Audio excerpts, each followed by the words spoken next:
अस्सलाम वालेकुम नाज़रीन। प्रोग्राम आज पाकिस्तान के साथ। आज सुबह जैसे ही नमाज के लिए मैं उठाऊं और मुझे ये अफसोसनाक खबर देखने को मिली कि पाकिस्तान के सूबा बलूचिस्तान में एक खातून के साथ और उसके दो बच्चों को कत्ल कर दिया गया और ऐसी दर्दनाक कहानी बयान की गई कि आप उसका अंदाजा नहीं लगा सकते। ये तस्वीर देखिए उस औरत के पीछे, और ये है वो कातिल। हुआ ये है कि ये एक वडेरा है। जिस तरह आपके इल्म में है, सिंध में और बलूचिस्तान में वडेरों का कब्जा है। पंजाब में आप सबके इल्म में है कि सियासतदानों का कब्जा है। वो भी वडेरे भी सियासतदान ही है वहाँ हमारे। और इस औरत ने बाकायदा तौर पर कुरान मजीद उठाकर सोशल मीडिया पे एक वीडियो भिजवाई कि मेरी जान को खतरा है, मेरे बच्चों की जान को खतरा है। किसी ने नहीं सुनी, किसी ने नहीं सुनी। पाक फौज भी सो रही थी, हमारी पुलिस भी सो रही थी। अभी मैं पाक फौज के बारे में एक तस्वीर दिखाऊंगा जो इस वडेरे के साथ उनकी है। तो जनाब किसी को कोई फिक्र नहीं हुई। आज सोशल मीडिया पे तूफान आया हुआ है और नॉर्मल मीडिया भी कुछ ना कुछ बता रही है। ये बात इसलिए मैं बता रहा हूं कि कुरान मजीद उठाकर जिन लोगों को ये खतून बता रही है, अगर ये बदबख्त कौम इस कुरान को समझती होती तो ये आज इस हालत में होती कि फकीर होते, ये भीख मांग रहे होते, ये दर दर पे जाके टुकड़ों के लिए झोलियां फैलाते। ये कुरान को नहीं समझते। जिन लोगों के लिए ये कुरान उठा के जिन लोगों को बता रही है वो तो बहरे हैं, वो गूंगे हैं, वो सुमुन बुकमुन उम्युन फाहुम, वो वाला साहब है उनका। ना वहां का कोई इदारा आपके लिए काम कर रहा है, ना उनको किसी की फिक्र है, ना उनको ये फिक्र है कि इस मुल्क में क्या हो रहा है। ये औरत बेचारी अपने बच्चों, दो बच्चों के साथ, इसको एक ऐसी जेल में रखा गया है जो प्राइवेट जेलें बनाई हुई है। इस पर मैंने आपको पहले ही बताया था, सिंध में बलूचिस्तान में प्राइवेट जेलें हैं इन वडेरों की। आपने देखा ये दोनों सूबे जो है यहाँ पे गुर्बत अफलास की शरह बहुत ज्यादा है, और ये वडेरों के कहने पे रोटी इनको मिलती है, वडेरों के कहने पे पानी मिलता है। अगर सिंध में सैलाब आ जाए तो वडेरे अपनी जमीन बचाने के लिए इन गरीबों की तरफ अपना पानी छोड़ देते। कोई पूछने वाला नहीं, कोई आपको ये नहीं पूछेगा कि ये क्या कर रहे हैं। अब ये तस्वीर देखिए, ये देखिए, ये पाक फौज के जवान है जो इसके साथ मीटिंग कर रहे हैं। और ये बताया जा रहा है कि ये पहला कत्ल नहीं है, इसने पहले भी बेशुमार लोगों को कत्ल किया है। अब्दुर्रहमान इसका नाम है। और ये भी मैं आपको बता देता हूं, अदालतें बेबस है इन लोगों के सामने, पुलिस बेबस, क्योंकि पुलिस इनके टुकड़ों पर पलती है। फौज जो उस एरिया में है वो इनके टुकड़ों पे पलती है। ये फौज को और पुलिस को अपने सिस्टम में लाते हैं। किसी की जरूरत नहीं पुलिस वाले की, किसी एसएचओ की, किसी डीएसपी की, आईजी की जरूरत नहीं, क्योंकि इनको हरामखोरी की आदत डाल देते हैं। और जब ये हरामखोरी की आदत पड़ जाती है तो फिर आप किसी के सामने आवाज नहीं उठा सकते। ये जो जेलें बनी हुई हैं अभी भी मौजूद हैं सिंध में। खवातीन है, खूबसूरत लड़कियां हैं, ये इन वडेरों के पहले इनको इस्तेमाल करते हैं वडेरे, इनकी औरतों को। इनकी जरूरत नहीं बेचारों की, इन गरीबों की। हम किस दुनिया में रह रहे हैं, दुनिया कहां से कहां पहुंच गई, हम आज भी वहीं के वहीं हैं। ये औरत चलाती रही, चीखती रही कि मेरी मदद करो, कोई इसकी मदद के लिए नहीं आया। 7 लाख फौज, जिससे आज तक आपको कभी कोई अच्छी खबर नहीं मिलेगी। कहीं हमला हो तो ये खबर मिलेगी कि 2 टेररिस्ट मारे गए और 7 हमारे शहीद हो गए। ये आपको खबरें मिलती हैं वहां पे। पुलिस, इदारे, अदालतें, कोई काम नहीं आया इस औरत के। आज जिनको ये फिक्र है कि इंटरनेशनल लेवल पे हमारी बेइज्जती होगी, और आपकी इंटरनेशनल लेवल पे इज्जत कहां पे है? कहां, कौन आपको इज्जत की निगाह से देखता है, मुझे ये बताइए। आप जो पुलिस लेके बैठे हो, इनका काम है उन लोगों को पकड़ लो जो इनको सही रास्ता बताए, जो इनको बताएं कि आप गलत जा रहे हैं। फौज है उसके ऊपर आपको बात कर दे, उनको बता दे कि आप गलत है, रॉन्ग जा रहे, तो उस बच्चा या बच्ची पकड़ के जेल में डाल देते। ये हमारी फौज है, ये हमारे अदारे हैं, ये हमारी पुलिस है। और ये औरत आप देखे कि उसके और भी 5 बच्चे बताए जा रहे हैं अभी उनके पास है, मगर अभी तक उनकी भी कोई इतला नहीं कि वो कहाँ पे हैं, क्या हुआ है।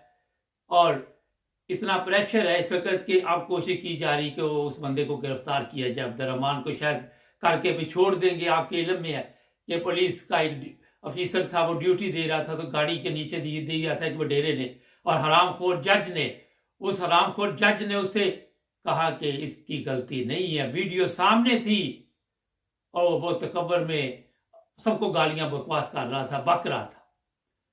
आप अंदाजा लगाए कि जिस मुल्क की ये हालत हो वहां कुरान बताया जाए या हदीस बताई जाए, किसी को क्या फर्क पड़ता है। आप देखिए सारा दिन आके, चाहे वो वजीर दाखिला है, चाहे वो वजीर खारजा है, चाहे वो वजीर आजम, अच्छा वो बेचारी उन लोगों के साथ अपनी बात शेयर कर रही थी जो खुद कातिल है। राना सनाउल्लाह खुद कातिल है, वजीर आजम हमारा खुद कातिल है, जरदारी वो खुद कातिल है, जिन बलूचिस्तान के वडेरों के सामने वो फरियाद कर रही थी वो खुद कातिल है, वो पुलिस कातिल है। आपका chief of army staff Qamar Javed Bajwa कातिल है, उसकी टीम अभी भी फौज में मौजूद है जो कातिल है। इन लोगों से वो मदद की अपील कर रही थी। बदकिस्मती देखे हमारी कौम की, हम कातिलों से मदद मांगते हैं कि हमारी मदद करेंगे, अंदाजा लगाए। और ये मैं आपको बता देता हूं, अब लोग बाहर निकले मगर ये कौम भी सोई हुई है। इस कौम में भी इतनी जान नहीं कि ये आजादी के लिए जंग लड़ सके। ये इन वडेरों से, इन जो हुक्मरानों से, ये चोर हरामखोर कातिल है, इनसे अपनी जान छुड़ा सके, क्योंकि ऐसा उन्होंने दबा के रखा हुआ है इनको कि ये लकीर के फकीर है। ना मुल्क में तलीम आने थी, ना मुल्क में शऊर आने थी, ना मुल्क में रोटी आई, ना कपड़ा आया, ना मकान आया, कोई चीज नहीं आई। आप देख लें, क्योंकि पाकिस्तान इस वक्त जिन हालात से गुजर रहा है, हमें सिर्फ यही बताया जाता है कि आपने ये कुर्बानी देनी है, आपने ये टैक्स देने हैं, आपने ये सब कुछ देना है, ताकि जो हमारे बड़े वडेरे और जो हमारे हुक्मरान हैं, जो हमारे, आपने देखा हुआ है कि फौज की आला क़यादत है, वो ताकि अरबों रुपये इकट्ठे कर सके। मुल्क के सासे बेच देते हैं अपने पैसे बनाने के लिए, अपनी हरामखोर औलाद पालने के लिए, फिर वो हरामखोर औलाद इनकी औलादों के ऊपर हुक्मरानी करती है। मगर ये कौम आज़ादी की तरफ नहीं जा सकती। ये आज़ादी की तरफ इसलिए नहीं जा सकती कि ये उन्होंने ऐसे नशे के टीके इनको गुलामी के लगा दिए हुए हैं कि उससे बाहर नहीं निकल पा रहे। अब ये कत्ल कोई पहला कत्ल नहीं हुआ बलूचिस्तान में। बलूचिस्तान में कई दफ़ा उन्होंने लाशें रखी, कई दफ़ा एहतजाज किया, कई दफ़ा सब कुछ किया, मगर ये चंद दिन चलेगा और उसके बाद ये फिर ड्रामा ख़त्म हो जाएगा। फिर ये लोग भूल जाएंगे अपने इन लोगों को, क्योंकि इनके लिए और मुसीबतें तैयार की जा रही होंगी इस वक्त, ताकि ये इससे बड़ा इनको गम दे के, बड़ी तकलीफ दे के ये गम बुलाया जाए। ये हो रहा है पाकिस्तान में, मैं आपको बता रहा हूं। मेरे पास ऐसी ऐसी वीडियो आई हुई है कि मैं कोशिश करूंगा कि वो भी किसी वक्त आपको सुनाऊं। ऐसी लड़कियां मैदान में आई हुई हैं जिनके बाप को, बेटों को, भाइयों को मार दिया गया सिंध में, और वो अदालतों में जा रही है। अदालतें भी बादशाह उनकी बात नहीं सुनती, क्योंकि अदालतें वडेरों की बात सुनती है।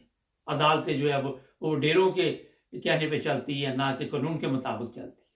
अदालतें सियासतदानों के कहने पे चलती है, ना कि कानून के मुताबिक चलती है। हमें आइन और कानून का रोजाना दस दिया जाता है। हमें कौमी तराने के पीछे लगाया हुआ, खुद कौमी खजाने के पीछे लगे हुए। आज आप देख लीजिए जितने लोग पार्लियामेंट में बैठे हुए हैं, इनमें से अक्सर कातिल है। सेनेट में बैठे हुए अक्सर कातिल आपको नजर आएंगे।